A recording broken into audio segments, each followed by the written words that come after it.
Hi, everybody.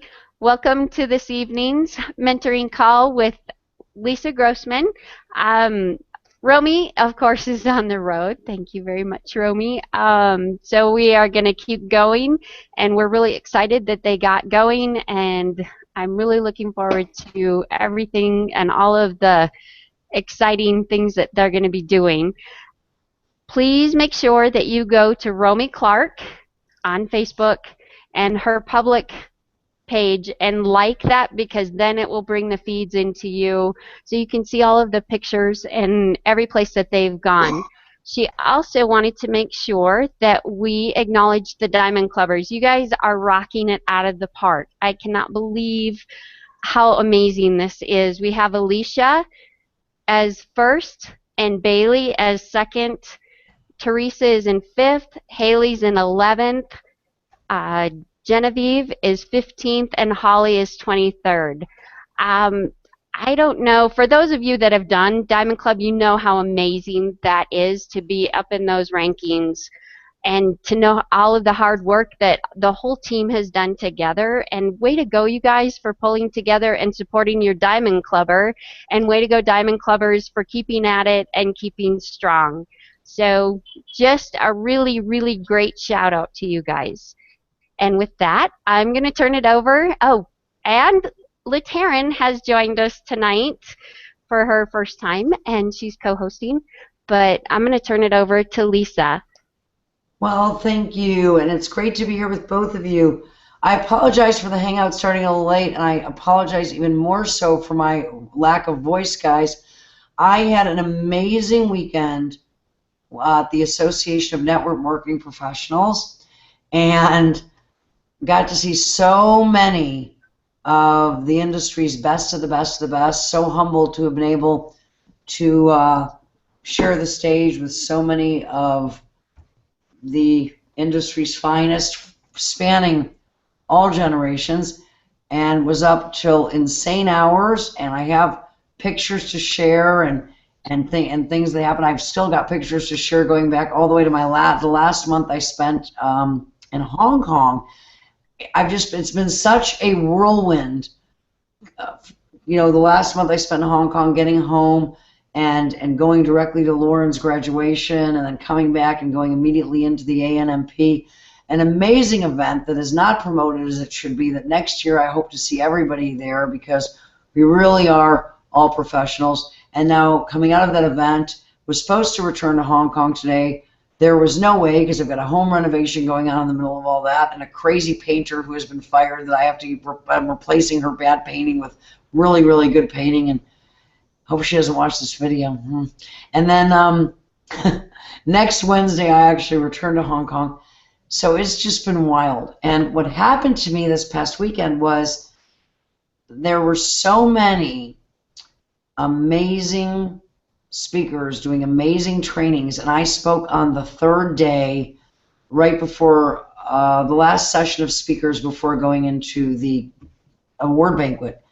And when you get that far into a lineup and you've heard that many amazing speakers, you start to look at your slides and you think, well, they kind of said that, and ooh, she said that better than I did again, and ooh, he told my story, the story I always close with, which actually happened to me. And I said, what am I going to do? And so I had this talk that I had done a little bit at Eric's event last year that I had been playing with, and I sort of pulled that out, added to it, changed it a little bit, and I was going to share some of that with you tonight. And then I thought, if you guys wanted, as an extra special bonus, I did promise a surprise, and I just thought of one that I could do with you, and I might share with you a little bit how to tell a story by taking you through a process in reverse. That was something else I did with a group of people this weekend. Does that sound interesting? Okay. Well, you can both, you can have your mutes on, but don't think that I'm not going to call on you to interact a little bit, because I don't mind sharing all this, but we're going to do this sort of as a little bit of an interactive, not just as a talk like I did on stage. The talk that I did was called The Myth, the Madness, the Secret, the Solution. So I'm going to share that with you, but we're going to take a little break after each section rather than just going on as if it's some sort of, TED Talk type of thing. What I've noticed in network marketing is that people come to it all very much the same because it's a different paradigm. It's like something we've never done before. And we all forget, no matter where you are in life or in network marketing, you forget 2 stages ago. You might remember what you were doing that seemed uncomfortable that you sort of mastered if it's 1 stage before where you're at. Kind of like you remember 3rd grade when you're in 4th grade. But by the time you get to 4th grade, you totally forget what it was like in 1st grade. When you didn't understand how to write and they were teaching you, how to print, and you really couldn't read very well, although they do teach some of that in kindergarten, but you really couldn't read much because now you can read very well. And you really didn't understand how to even add too well because now you're learning how to multiply and divide. So even though that's only 3 years, not that much time in the grand scheme of things, you completely forget it. As a matter of fact, cruel 4th graders will look at 1st graders who ask for help and say, you don't know how to do this, and what do you mean you can't do that? And oh, that stuff's easy. And we forget, not so easy back when you were in the 1st grade. So in network marketing, when people get started, what they immediately think is, I have to learn, that would be everything. Everything. I have to know everything. Everything about the comp plan. Everything about the products. I have to become an expert because when I am an expert, it's going to work for me. And I need all the help I can get. So I need someone that's going to teach me everything, and I need someone that's going to help me all the time. And what you typically hear when you're the upline is, I don't know what I'm doing, and nobody will teach me, and my upline won't help me. And people truly believe that the key to success is knowledge. Learn it all, know it all. The people who are successful is because they know how to do it all, and somebody showed them. And I get that because it sounds like it makes sense, except for one thing. When I was about 7 years old, I was an inquisitive child. And I know for those of you that have been spending time with me over this past year or so, you find that difficult to believe, don't you? I drove my parents absolutely bonkers because I asked questions from the morning I got up to the time I went to sleep. And everything was why. And if they answered the question, it was, well, but why? Well, how about this? But why? Well, how does this work? Why? And I wanted to know everything. I drove them crazy. So one day they told me that they had a surprise for me if I would be very, very quiet. Essentially, if I leave them alone and give them some peace for a couple of days. There was a mystical, magical place where all of the knowledge from the world's greatest minds on any topic you could ever imagine, from aardvarkery to zoology and everything in between, including network marketing, was housed. And if I was good, they would take me there. And this place was so unbelievable, I didn't even think such a place could exist, and I wanted to go. So I was left them alone and left them alone. And one day, sure enough, they took me. And I couldn't believe my very eyes because it was all there.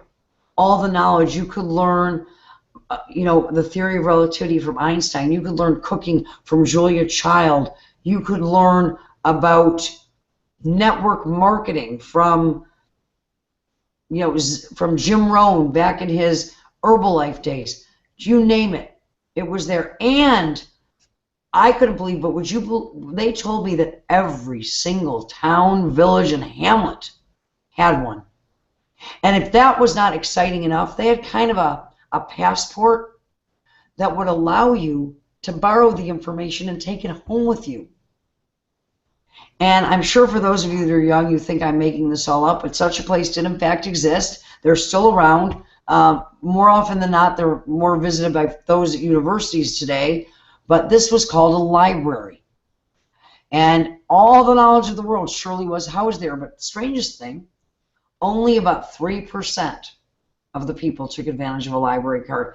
And I really never understood that. But years later, a new thing came along, and it was called Gopher. And Gopher, through this box that you would dial up on your telephone and put the telephone in, it would make a noise and talk to Gopher. It would let you access every university in the country and all of the knowledge from the greatest minds for free, just like the library, on any topic you'd possibly imagine. Didn't have to leave home anymore. Didn't have to trudge through the ice and snow, the 3 blocks it would take you to get to the library, which I now decided was the reason that only 3% of the people had the cards. And you could get the information. And for those of you that aren't familiar with Gopher, you might know it by one of its later names. It went from Gopher to being the World Wide Web, and today we call it the Internet. And you can type in, you know, network marketing information from, oh, I don't know, the best of the best, Eric, Worre, Brigg, Hart, Dexter, Yeager, you know, whoever the top people in your company are, you know, Orrin, Woodard, you name it. It's there, YouTube, for free. But then again, you know, you have to sit in front of this box and type. But for the last 5 years or so, if you've got one of these, anywhere you are in the world, don't have to type anymore. You can talk to Siri or say, okay, Google, and ask it for information from the smartest people. Don't have to read anymore because it'll bring up videos.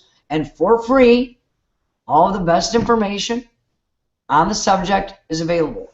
So it's really not about not having access to the right information or what to do or how to do or the recipe, is it? That's the myth. That's the myth that people operate under. Now, the next thing that's always kind of puzzled me, and maybe you a little bit too, is people get involved in network marketing. And they're not even really involved. They've signed up, and 2-3 months in, barely long enough to really even know what they've joined, they're quitting. And the reason they're typically quitting is because they aren't successful yet. They're not making millions, dare I say, or setting the world on fire, or haven't replaced their full-time income, or don't have enough income to go full-time, or whatever it may be. And that always fascinated me as well, because this is an amazing profession. People are generating enormous revenue. They are replacing incomes. What could have so skewed these people's expectations that they would have thought that that was even possible? You know, how did they get there? That would be like, let's say that you are either in medical school, if you are one of our younger, under 30, you know, 20-something entrepreneurs of these days, or that you have a child in medical school if you're more of my generation or somewhere in between. And your child comes home, let's say they're about midway through their 2nd year of medical school. They come home and they really seem very angry and upset, perturbed even, and you say, what's the matter? And your child says, I'm really upset. I'm mad. I am so mad. And you say, why? You said, the #1 neurosurgeon in the world visited school today. And he said that next week he's doing a very delicate procedure. Only 3 surgeons in the world can perform it. They only perform the surgery maybe 5 times a year, and they're going to allow us to sit in the operating theater and watch the surgery. You say, oh my goodness, what an amazing opportunity for you. I think you'd be thrilled. No, I'm not. I want to do the surgery. I think that we should be able to go down, hands-on, and start operating. And you know what they told me when I said so? They said that first, I have to finish medical school. And then I have to do an internship for a year. And then I have to go to general surgery residency for 3 years. And then I have to go do a neurosurgery fellowship. And then I have to go work on a neurosurgery team. And then after 2 more years of that, I can be the lead neurosurgeon. And maybe 12 years, 14 years from now, I can be doing this procedure that only 3 men in the world today can do. Isn't that ridiculous? Don't you think they should let me go operate on that brain right now?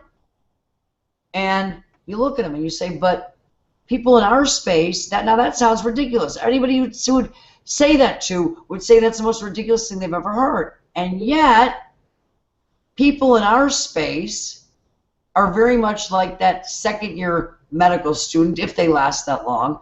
They think, arguably, we have people that in our space, it is a profession, that are earning, what, the top neurosurgeons in the world earn, and yet they think that they should be able to be neurosurgeons, top neurosurgeons, operating and playing on people's brains when they're barely wet behind the ear medical students. That's the madness. That's the madness. So let's take a break, get some feedback from you ladies, and see what we think of what we talked about so far, and then we'll kind of move on to the secret. Thoughts? I think a lot of people get stuck in that thinking they have to know everything, but there is that balance of you can't just jump in and know anything about. There has to be some kind of knowledge, but you don't have to know everything. Well, I think that part of that is that what everybody has a role to play. When you first get started, what is the greatest asset you have? And that is you know a group of people that trust you enough to look at something, and you know about a company, a team, a system, a methodology that they know, products that they know nothing about, and you have a support mechanism, a support team, and tools and videos and a company that is there to tell the story for you. The only story that they can't tell is your story, which is what connects these people to that information system. So you're playing a very important role, a role that only you can play when you're brand new, a role that you can play very well. And while you're doing that, you are being immersed in the same information system you're pointing other people to over and over again as you introduce your context to it, and that is how you gain the knowledge. How does a baby learn to speak? They don't go to, we don't send them to language school. They're part of the family, and they learn to speak by being immersed and listening to it over and over again, and one day you can't shut them up. That's right? For sure. So does this make any sense? Yes. Okay, so now I need you guys to stay here because this is kind of interactive. We're going to move on to the secret. How many people, if you asked for a show of hands anytime you're out working with a group, and you asked how many people would like to make $1 million, think anybody wouldn't raise their hand? No. And how many They'd people all do it. would like to have a house on the beach that's paid for? Oh, Think yeah. papers for that? And how many people would like to have the car of their dreams all paid for? Think some people would raise their hand for that. And to be able to buy first class tickets for their family and take them on a trip around the world. Think so? That'd be nice. The problem is, and here's the secret, is we don't get what we want. Well, we don't get what we wish for, and we don't get what we want. We get what we picture. We get what we believe, and we get what we picture. And for most people, we put all these people on stage, and they tell the story of the successes. We put the biggest success stories, and that's important. That validates what is possible. But it's also beyond the scope of imagination for many people, at least where they're at that point in time. If someone has only lived in a one-bedroom apartment or a two-bedroom apartment, that's how they were raised. And there's nothing wrong with that, believe me. But all of their friends were in the same apartment complex, and we're all in two-bedroom apartments. And they've never known anybody who lived in the beach house or the house on the hill that was paid for, or drove the the $1 million, the fancy cars, and took the trips around the world. They cannot picture themselves living there. That's like a wish and a dream, and wouldn't that be wonderful? When they close their eyes, their picture is that they will never be there. They don't see themselves in those surroundings. Romy and I have had this conversation. When she got started, she could not picture herself where she is today. She pictured maybe $2,000 or $3,000 a month was what her picture was. Once she got that, because her picture grew and it became limitless, but she couldn't see that in the beginning. And we get what we picture. And for a lot of people, what about the story? What about the person who's able to give up the second job so they can spend more time with their kids? What about the person who is able to take the family vacation because of this part-time income that they were never able to take. You see, I've known a lot of top earners in our profession and a lot of top earning entrepreneurs in other professions. And here's what's really interesting.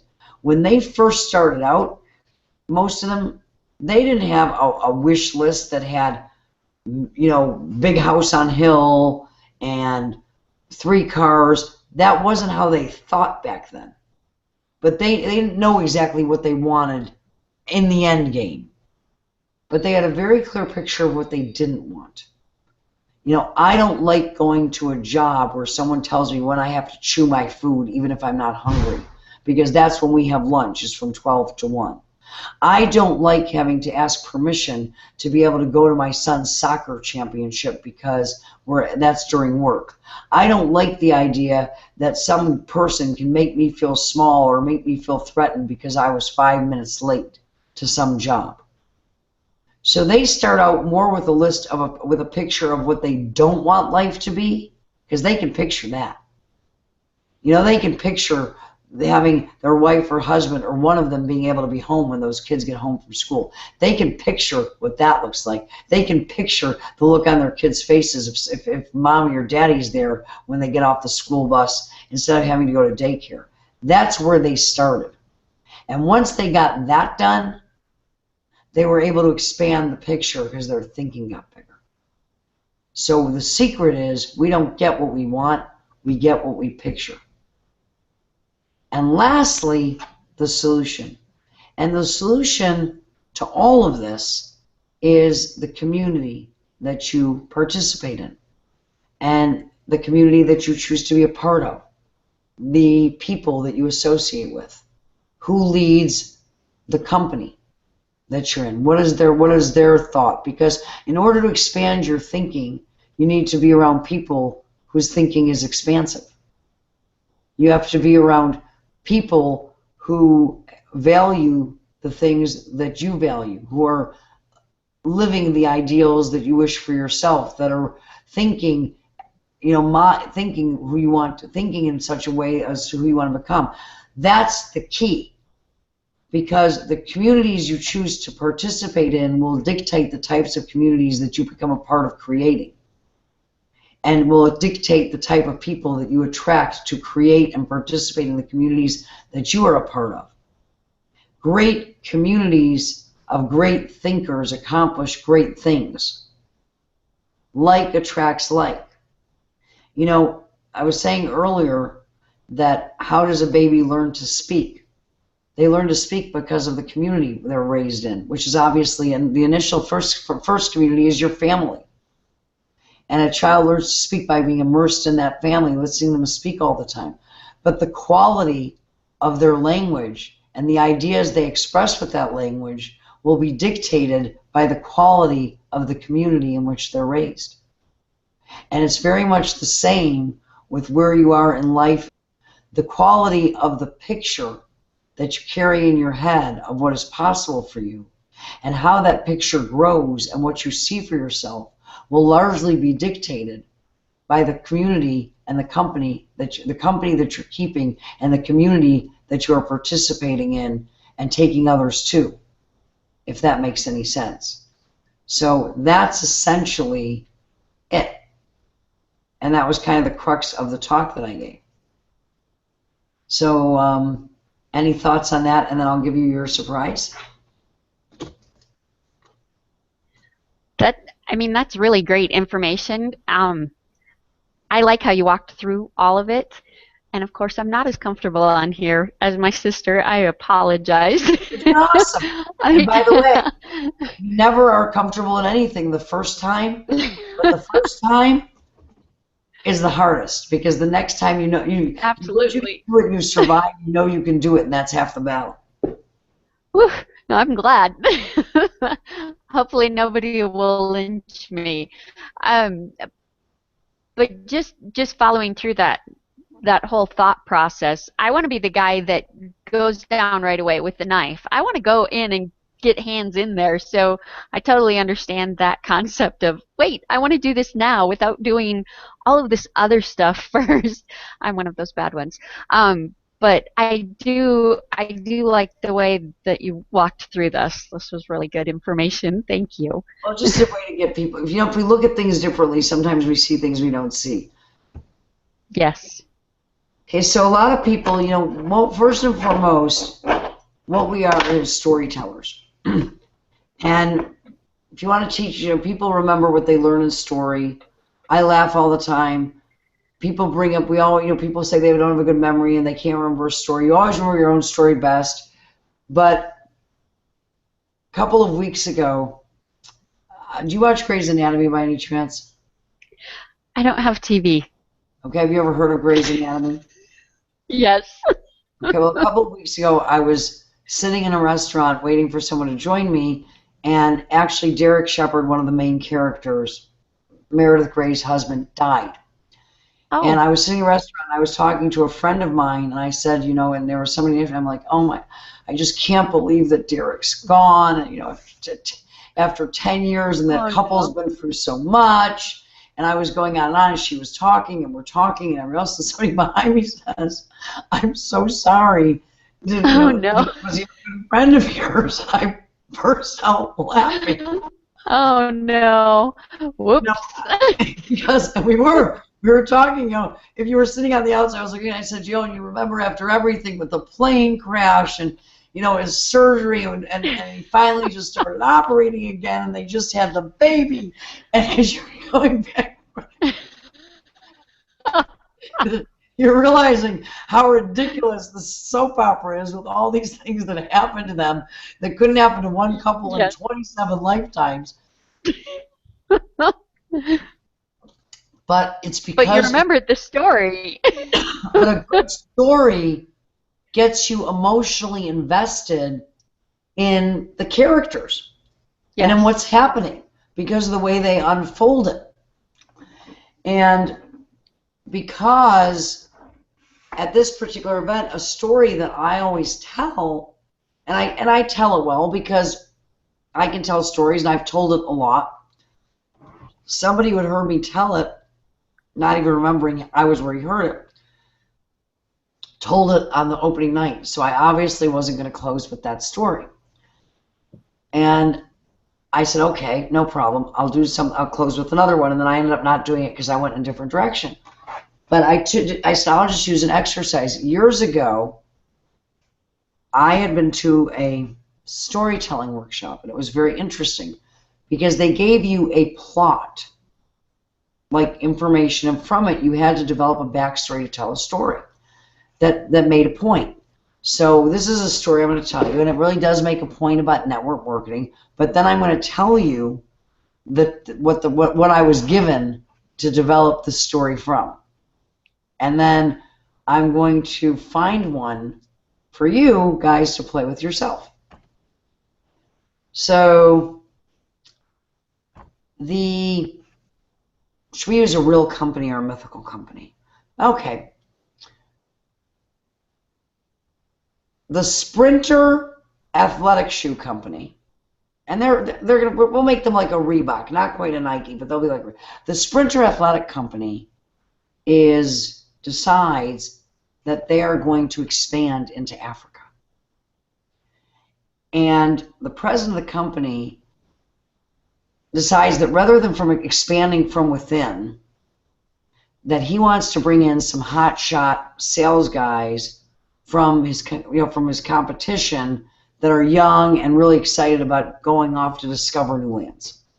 So he calls, the headhunters, puts the ads in the newspaper, goes out online and everything else, letting everybody know that there's this big opportunity because he's going to send two guys basically to open up a country. So this is like the dream job for anybody that's in that space because that's how you get ahead. You change companies or you head up new divisions. So they're doing interviews, and the waiting room is packed. Everybody's filling out resumes, and the guy comes up to the receptionist, and he says, I'd like to apply for the job. And she says, can I have an application? She says, do you have a resume? And she goes, I don't have any experience selling shoes. And she says, are you crazy, Jim? Look around this room. We've got the top guys here from Nike, from Reebok, from every company in shoes. She's like, well, yeah, but I really think I could do really well, and I really like to run, and I love your shoes. I've always loved your shoes. I've worn your shoes ever since I was in junior high track, and I wear when I play baseball and basketball, and I'm the biggest fan of your shoes. And I've always wanted to go to Africa. She says, well, I just think that's awesome. But really, we don't have, I don't think you were qualified for this job. So people are going in all day, and they're interviewing, and the president's interviewing, and Paul comes in, and he's looking at Paul's resume, and he interviews Paul, and he says, Paul, I'm so impressed. I'm looking at your numbers, top salesman, quarter after quarter, increasing numbers. For Reebok, you started in the worst territory, you worked yourself up to the best territory in the company, all these awards. Are you sure you want to leave? And he said, but I've always dreamed of heading up a whole division, brand new, opening a market. I love it. He says, okay. He hires Paul. And candidates are coming in, and he has about 3 resumes, and he goes out to his reception. He says, tell everybody else that I've narrowed it down to 3 people, and I want to really review it, and I'll get back to one of them. She says, and who's that guy? She looks over in the corner, and she goes, oh my God, that's Jim. He's been here since like 7 o'clock this morning. And he looks at his watch, and he goes, well, what's his story? She says, he doesn't have a story. He loves our shoes and would like to go to Africa. He has no experience in the shoe business. I don't know if he's any experience in anything because he doesn't have a resume. And I told him, we have no jobs in the company for him, let alone going to Africa. And he just keeps hanging around. And he says, walks over and says, hi, Jim. I'm the president of the company. I understand you really like our shoes. And he says, I just adore your shoes, and I think that I do such a great job selling them because I've worn these shoes, and I ran in these shoes. I ran in them in junior high and in high school, and I'm wearing them right now. I just love sprinter athletic shoes. He says, well, today we're interviewing for heading up sales. One of 2 guys are going to open up the whole continent of Africa, and obviously I don't think that's right for you, but I'm always looking to hire a sharp go-getter, and why don't you fill out an application? I'm sure something will come up, and maybe an entry-level position. We'd love to have somebody who loves our shoes so much. And he says, Mr. President, you're making a mistake because I love your shoes. I've always wanted to go to Africa, and I just know, and I love people, and I just know that I could do great stuff with your shoes. And if you would just talk to me for 5 minutes, and the president brings him in, and he listens to his story, and he says, I've got to be crazy, but I just hired Paul, and I don't know how well Paul would do if I hired another hotshot salesman. Anyway, he's thinking to himself, and he says, Jim, don't ask me why, but I'm sending you to Africa. And he hires him. So Paul and Jim get sent off to Africa with a big trunk of Sprinter athletic shoes, and Paul lands, and the car is waiting for him at the airport. And he says, take me to the hotel. And they said, you want to take the highway or do you want to go through town? And he says, is it rush hour? He said, well, take the highway, get me there quick. And he's in his phone the whole way there. And he gets to the hotel, and he's got all the research people in, and all the development people, and he has all of his meetings, and he's looking at the marketplace and trying to figure it all out.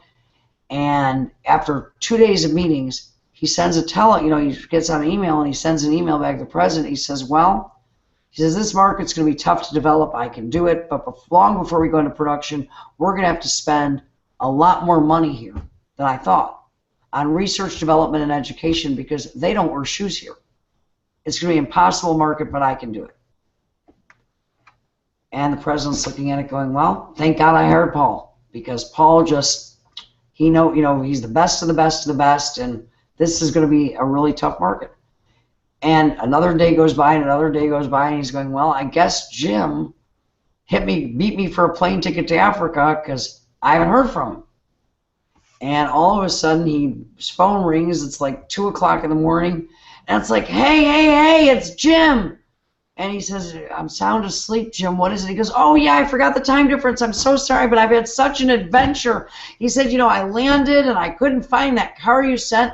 So I got in a taxi cab, and they said that I could go on the freeway, but I had him take me through town, and the people, I was just looking at them, and I finally stopped the taxi cab, and I had him drop me off so I could meet the people, and I was sitting in town, and a guy came up, and I showed him my Sprinter Athletics, and I let him try on a pair, and we were playing basketball, and he went and got all of his friends, and it's so amazing, but gosh, Mr. President, you're really going to have to ramp up production because the strangest thing happened. Nobody has any shoes here. And I sold all those samples because with all these people. And you know what? I've never seen such opportunity. So there you go. Different perspective. Network marketing.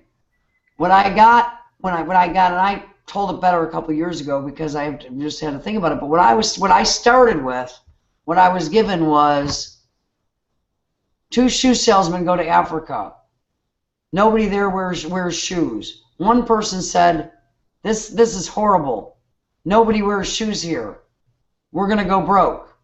The other guy looked at it and said, "Oh my gosh, this is wonderful. What an opportunity. Nobody here wears shoes." And from that doesn't involve an audience. They don't care. There's no character development. There's nobody to root for. There's nobody to wonder about. So I developed the backstory. And you do that by saying, well, who went to Africa? Why did they go to Africa? What would make one guy see opportunity and another guy see despair? And what if you reverse it up? What if the guy who sees opportunity is the guy who has no experience because he's the network marketer? He's just the guy who has a great attitude, who doesn't know what he doesn't know, so he doesn't know it's supposed to not be good. He just saw friendly people that he could hang out with, and said, if you want to play basketball, I got these great shoes. Anyway, just something for y'all to think about. Next week, I'm going to give you 3 of those, and you can go develop your own backstories and see what happens. Thoughts on that? I love that perspective. I love that you were able to take those 2 stories and not only you made it personal, but it's a story that now we'll remember, of course, and that's awesome. Stories do sell. Stories make it so we remember things. Reminded me when I got it, I was thrilled because it didn't have anything to do with network marketing. But I immediately knew that the guy who saw the opportunity had to be a network marketer because he's the only one that could, and that, because I knew he would have done well in network marketing anyway. Yep, absolutely. He didn't know that he was supposed to fail. He didn't know what he didn't know. He just knew that he could take an opportunity. Yep. That's awesome. One of Curtis's favorite quotes is, "You just can't beat the guy who won't give up." Yes. Latarin, you've been very quiet. What are your thoughts? Okay, she really doesn't want to talk. Okay, next time you're talking. So, any thoughts, any questions, anything else? We good? No, but thank you again. I really appreciate it. I love these trainings. Love all of you. Have a wonderful evening. Yes, thank you so much. And don't forget to go in and like her page. I'm going there now. Talk to you later. Okay, thank you so much, Lisa. My pleasure. Bye. Bye.